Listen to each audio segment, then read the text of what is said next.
Hello, everybody, and thank you for tuning in to the Liberty Report. With us today is Chris Rossini, our co-host. Chris, welcome to the program. Good morning. Great to be with you again, Dr. Paul. Very good. But Chris, before we start, let's share a message about our partnership with Birch Gold. The global upheaval caused by Russia's invasion of Ukraine and the crippling sanctions on Russian trade are showing to have massive ripple effect across the world, including right here in the U.S. And it's not just at the gas pumps. Food prices are soaring right now. To quote President Biden with regards to food shortages, it's gonna be real. Friends, inflation continues to skyrocket. As the dollar becomes worth less every day, transition some of your nest egg to something of worth. Gold and silver from Birch Gold. That's right. Birch Gold will help you convert an IRA or 401k into a tax-sheltered account in gold and silver. Get started now. Text RON to 989-898.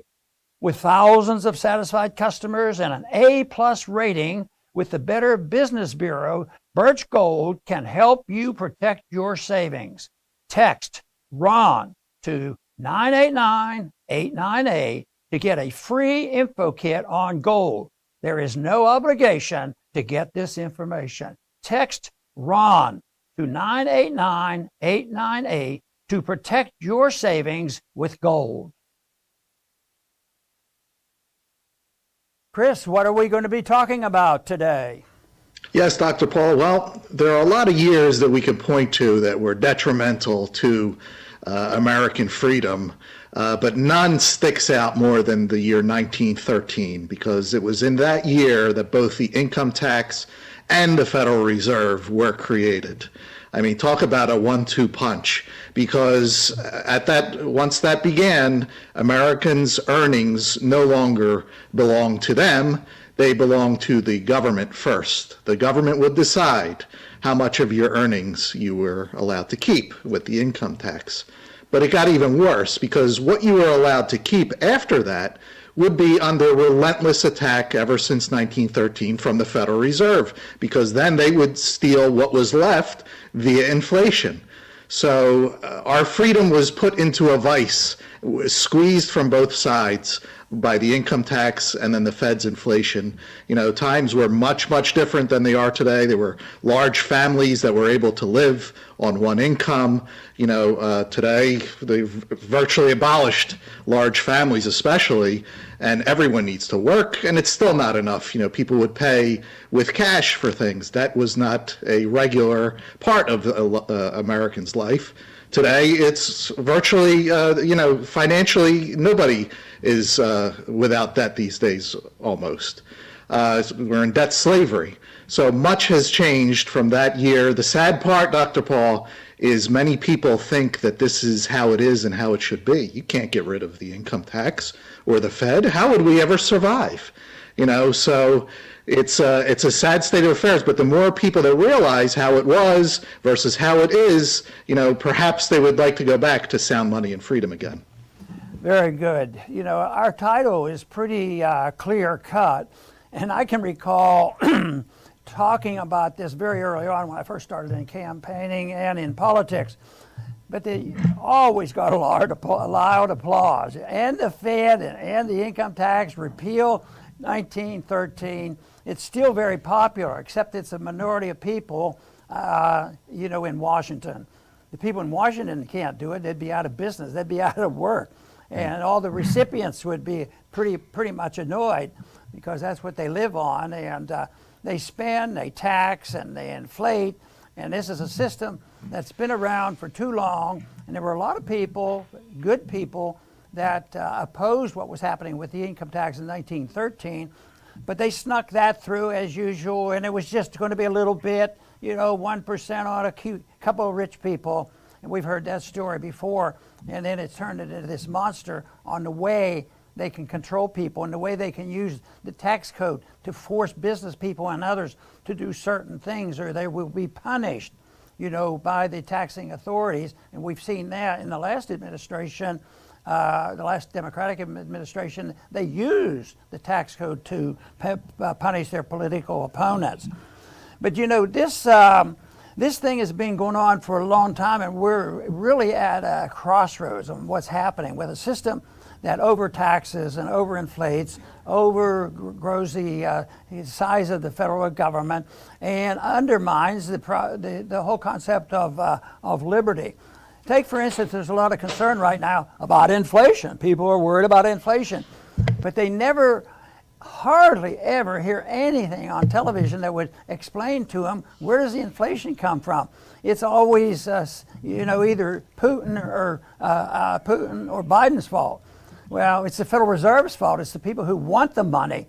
It's their fault too. So there's a lot of people to blame, but really the one group that it wouldn't happen if we didn't have it, and that is the Federal Reserve. They create money, debase the currency, and pay off debt to liquidate debt. But the whole thing is, and we list the taxes and the inflation together because the inflation is the ultimate tax. That is the sinister tax, and that is what's being used right now. And we're in the midst of a major crisis because, just since 2008 was a big year because we had a bad recession, which I think is going on still, and that is when QE started. And we have had massive monetary inflation, but we've had the consequence too. Back in 2008, the national debt was $10 trillion. Now it's $30 trillion. So it's tripled since then. In 2008, M2 was $7 trillion. M2 was $7 trillion. Now it's 21. It tripled in size. And of course, gold has responded by going from less than $800 up to nearly $2,000. So this is all a reflection of a system that doesn't deserve the credibility that it still has, but it's losing it steadily. We're losing the confidence around the world because we've had the military power and the economic power, especially since World War II, doesn't mean it's going to last forever. And I think what we're seeing is the cracking at the seams, and it looks like some people are helping to precipitate it with starting a much bigger conflict, in Ukraine and letting it spread, because we're participating still in the arms manufacture and all the antagonism that's going on. The silliest thing I think that has come in the last several years about inflation, when they talk about inflation, they talk about the CPI going up, and that hurts poor people. It hurts a lot of people. They never talk about the money supply. Like I just did, the money supply had tripled since 2008. So they don't talk about that because that means they would have to cut spending, and too many people are dependent on the spending.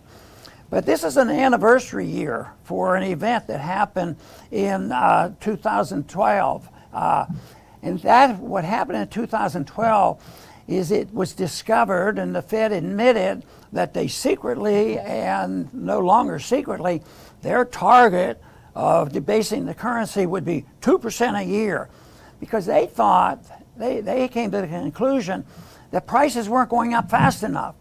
And rising prices to them means active, healthy economy.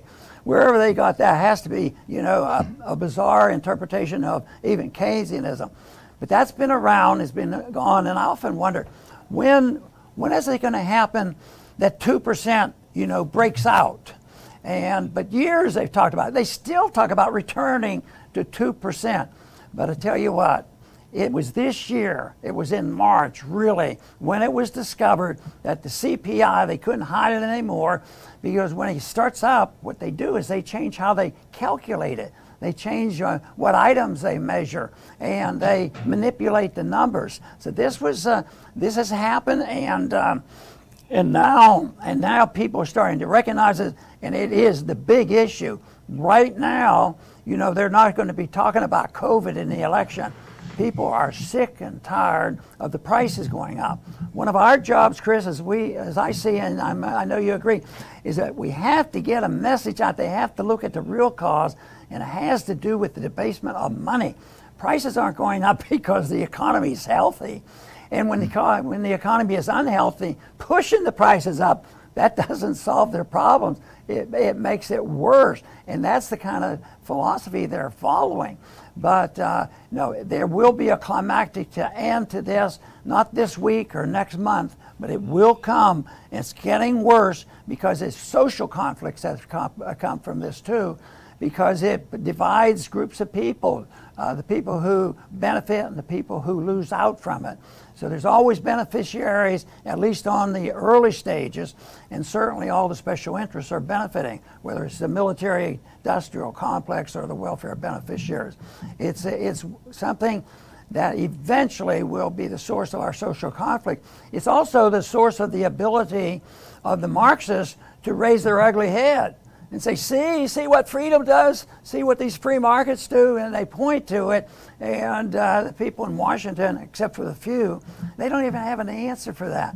They say, oh, well, yeah, it's Putin's fault. Oh, it's Biden's fault. And it's the profiteering's fault. That's one of Pelosi's reasons. Too much profit. You got to just make your money honest and upright like she does in the stock market. Now that's honest earnings. So this is where we are today. I think it's very dangerous. And right now we have a job ahead of us for all of us, those of us who believe that sound money is an important issue and government living within its means is crucial. Excellent, Dr. Paul. And 1913, with the establishment of both the income tax and the Federal Reserve, it ended up creating the biggest government to ever exist, which is the most ironic thing in the world, that this place, which was known as the land of the free, which I doubt even kids are even taught anymore, has now the biggest parasitical class to ever exist. It's absolutely amazing. And that's not to say that everything was perfect before 1913. There is no perfect here on earth. But it's much, much worse when it comes to freedom and individual liberty. And now that we're 100 years into this so-called system, the parasites are acting like vultures, scrambling around to feather their nest while they still can, because the host is getting weak. And just yesterday you had Scott Ritter on, and he was talking about how it doesn't matter how much military equipment you send over to Ukraine. It's not going to make any difference. It'll most likely be destroyed. But do you think that the military contractors care if it's going to be destroyed? No. They're getting this taxpayer money, our money, they'll just make more and send more and destroy that. So they don't care. And we just went through this with Big Pharma. All those billions in vaccines that are now going to waste. People do not want them. They're trash. Do you think they care? They got their taxpayer money. So this is what 1913 created, a parasitical class. They're like vultures picking away at every dime that we have. But the dimes are running out, and you can see them scrambling to get as much as they can before that actually happens. Very good. The 2% lie, this whole thing that it's important to destroy the money at a 2% rate and everything will be okay, because the whole idea that if prices go up, everything is hunky-dory. But people have to realize that when the government reports something like the CPI, that you can't rely on it. And most people are coming around to that. There's no justified reason why we should put much weight on what the government tells us, because it was really at a point where they had to recognize that the 2%, I always argue, that's the silliest thing I've ever heard of from a central bank. 2% will do the trick. And I said, what I predict is 2% will never be known. No, it lasted for 1 day or 30 minutes because it soared through 2%, probably at the beginning of this year. But our government acknowledged in March that something certainly did happen. And they did that, and they realized that they were going to have to do something about it. But while in Congress, I talked to a lot of Federal Reserve Board chairmen, and frequently would ask the question or make the point: if you're doing A, B, and C, isn't this going to devalue the currency? Doesn't this encourage big government? All the things that Austrian economics teaches of why you don't want this type of system. And none of them really argued with me. They didn't want to say, oh, you're wrong on that, you're saying that. They always acknowledged that, yes, doing these things can cause it. But more than one of them, this must be part of the lessons that you have to learn before you become a Federal Reserve Board chairman. They always answered, yes, but those changes have to be orderly. You can't have too much inflation at once or too much recession and this sort of thing. They have to be good managers. So if there's a problem, it's only mismanagement. I think there's less confidence in the Fed, and that's good because they can't possibly do this. And I keep thinking, you know, in 1913, when they started the Federal Reserve, the dollar was defined as 1/20th of an ounce of gold, you know, and we've lost, in an orderly fashion, 98% of the purchasing power of the Federal Reserve dollar. And in a way, they manage that too. You know, it's sort of incrementalism. People accept it, and there'll be bursts of inflation. I mean, we had terrible inflation and all in the 70s, but we still want to get over it. And they say, we've returned to order, you know, orderliness. But tell you what, when it comes down to the deep statistics of what's really happening in the country, how many people, you know, are not doing as well as the statistics show, that is not orderly. And I think this disorder is going to continue, but this always fascinated me. As long as it's orderly, you can steal from people. Yeah, that's what a criminal always said. I want this robbery to be orderly. I have a gun here. You obey. And if you don't cough up with enough taxes, we're going to just print your money that you have in your pocket. We can steal half your money in seconds by diluting the value of the currency. So that's the type of system we've had. And why shouldn't somebody and everybody expect bad results ultimately? Because on the short run, there are some benefits. There's no doubt about it. But it's all based on you know, artificial wealth. It's been earned not by saving and hard work. It's been created by borrowing money and the creation of money by the government. And so it does give a boost, and people do benefit. And just look at the exaggerations on prices and things. Right now, it looks like something I've talked about over the years, and that is there are times when they just don't know what to do with all the cash that's slushing around. And certainly since COVID, there's a lot of that. And one of the goals, of course, of the Federal Reserve has been to keep the stock market people happy. The big guys have to protect their investments.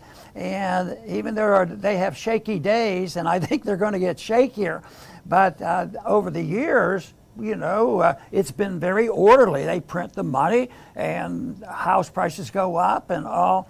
But it always ends up in excesses, and usually the governments overspend, get up too much debt, have an empire, overextend themselves overseas, and then become disrespectful to the responsibility of protecting the value of their currency and the dollar. And since that's a reserve currency, the dollar right now, what is happening right now has a great deal of significance. And I would expect in the next couple of years, you're going to see some bigger problems. Right now, people say, well, you know, on international markets, the dollar's still strong. Yes, but the measure of the value of the dollar shouldn't be by a basket of currencies or whatever the Fed tells us or the Treasury tells us.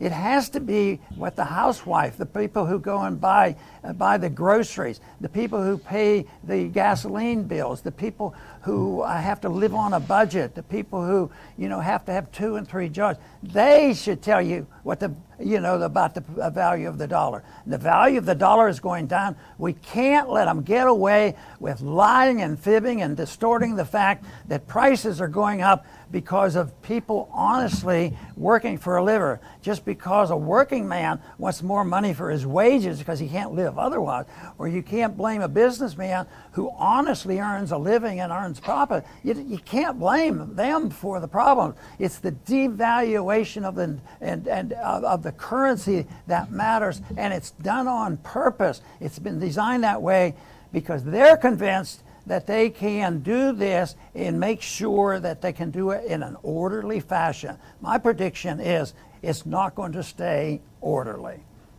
Very good, Dr. Paul. I will finish up by saying ideas matter. That's our business. We're in the business of ideas.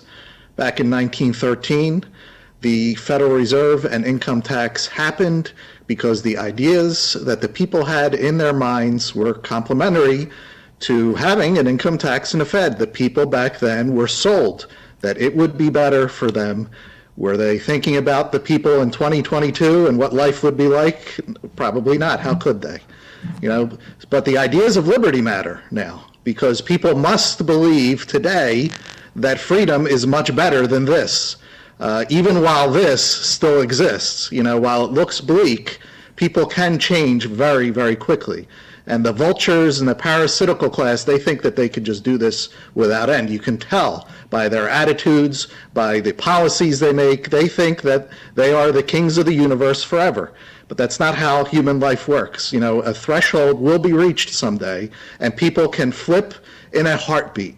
You can ride a horse your entire life, but once that car comes along, the horse is gone and you're in that car. So someday that will happen with the ideas of liberty. Whether we're here to see it or not, I hope so, but that's out of our control. But until then, and especially until then, it's our job and your job to live the best as you can, by respecting other people, dealing voluntarily with them, and advocating, enough of this garbage, because it's only hurting all of us, and we're not benefiting. The vultures are benefiting, that's it.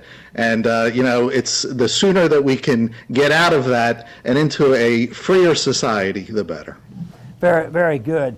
And you're absolutely right, Chris. Ideas are very important. They have consequences. And people say, well, how do you get 51% to agree so you can pass all these legislation?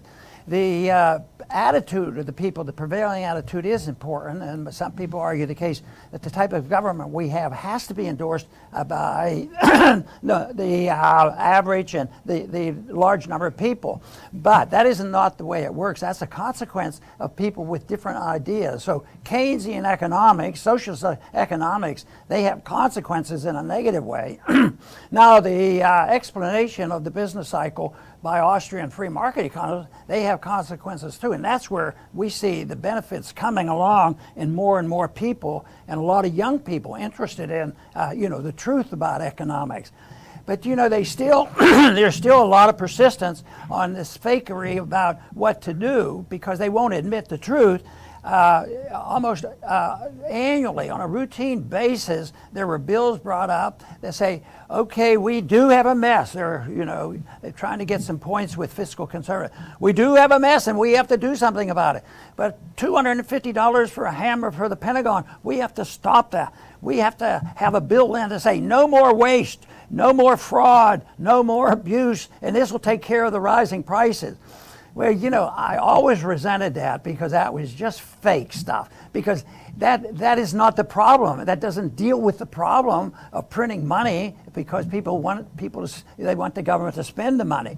But anyway, it's always there, because basically that won't do any good, because it's the government itself that's wasteful and fraudulent and is abusive in the way they spend money. So if you don't address policy and the monetary policy, it's not going to do any good. But we're working on a system that is going to drive us to a point of monetary reform, which I argued before I ever went to Congress, and that was one of the reasons we had a gold commission way back in 79 and 80, when people were getting more interest, and gold was re-legalized in 75, which was really of a great benefit. That helped the market help decide the value of the gold, because it was always rigged, and still probably is rigged to a large degree. But this country, actually, we're looking for the third time to go back to gold. This is what has always stopped runaway inflation eventually, is the return to precious metal, and gold over the thousands of years of history have generally been the source of the answer. And this is not brand new. I mean, the inflation and the distortion and distrust in money has been around for thousands of years, but they go back They go back to something solid and sound monetarily, which has been around for about 5,000 years. They go back to, especially go back to gold. But this would be the third time if we could do it. The first time, I claim, is when our new government destroyed the continental dollar. That was all fake, but they, pragmatism said to do it. But the founders were smart enough to say, hey, that is a bad idea. So they went back to gold and they put it in the Constitution. Only gold and silver could be used as a legal tender. So the rules are there.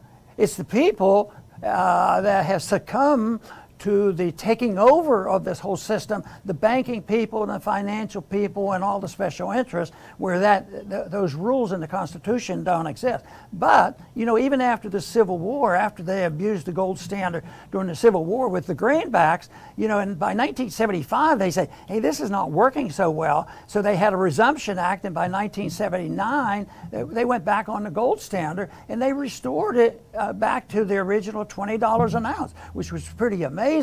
But now this is a different ball game. Then we had 1913. Government was guaranteed to grow and our liberties were going to shrink. Our dollar would be devalued and debased, and it has been back to gold thing. It's 98% decrease in purchasing power. And right now we're looking for the next time. Like I said, 1975 was very interesting. For 40 years, Americans weren't even allowed to own gold. That's sort of unbelievable, that the American people were so complacent. But anyway, finally by 1975, the inflation was breaking out. We had a gold commission, and that was one of the recommendations. They get gold re-legalized and at least mint the coins to get people thinking about this. So the day will come, but we don't know the nature of it. And I think of one irony that would be really weird is that as we become more Marxist and more socialist and more dictatorial, as we've seen recently, that other countries that had been a lot worse than they are today, and I'm thinking about the really outrageous evilness of Marxism worldwide during the Cold War and before the Cold War and World War II and all these things, that was pretty bad. But here we're talking about us disrupting the financial order, and we have to be willing to take some of the responsibility, a lot of responsibility for this, that people are saying, what are we going to do? Well, we believe that we're the dictator. We participate in most of the coups of the world. Not too many people in the United States would believe that, but everybody is concentrating on the potential coup last January 6th, after the last election. That's what they concentrate on. But no, the activity now in trying to overcome the sanctions and the destruction of the financial system with our power in controlling currency exchanges has come to the point where we tell people, you do this. If we don't do it, we put on sanctions, and if that doesn't work, then we end up bombing them. In a way, that's sort of what's going on, and it went on in the Middle East, and it's part of the problem we have in Ukraine and all these areas. But what's happening? Some of these formerly vicious, violent Marxist system, which in comparison are nothing like they used to be, and they now are sick and tired of having sanctions and their deposits stolen by us, that they're conniving, they're conspiring to start a new exchange, a new world currency. So it'd be really ironic that some of these countries might get together. They threaten to. It won't be easy. Get together and reestablish a gold standard. That would really be ironic, but it's possible it could happen. Maybe if that happens and move in that direction, the people in this country will wake up and say, what is happening to us? Why aren't we, the richest country in the world anymore? Why is our educational system going to the dog? And all these things. And they might wake up and say, hey, maybe these guys that talk about freedom and free markets and sound money and civil liberties, property ownerships and contracts that to obey, maybe they have a point or two. We better look at what they're doing. Chris, that's sort of what I'm waiting for, and I'd like to contribute to and encourage everybody to once again look toward the principles of peace and prosperity and our freedoms. I want to thank everybody for tuning in today. To the Liberty Report, please come back soon.